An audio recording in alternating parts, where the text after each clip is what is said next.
Muchos te dicen que publiques diario, que sigas tendencias, que te vuelvas viral. Pero nadie te dice que si no tienes estrategia, no va a llegar la monetización. La monetización llega cuando sabes qué problema estás resolviendo y a quién le estás hablando. Publicar sin tener un objetivo solamente te va a cansar. Así que responde, ¿a qué tipo de personas quieres que llegue tu contenido? ¿Qué temas son los que más se te facilitan? Esos que tú dominas, que te sabes de la A a la Z.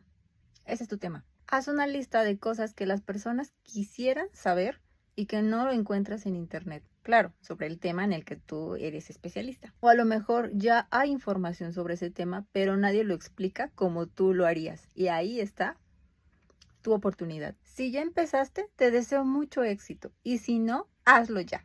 Anímate a hacerlo ya. Da el primer paso y sigue avanzando. Yo sé que puedes. Yo creo en ti. Nos vemos pronto.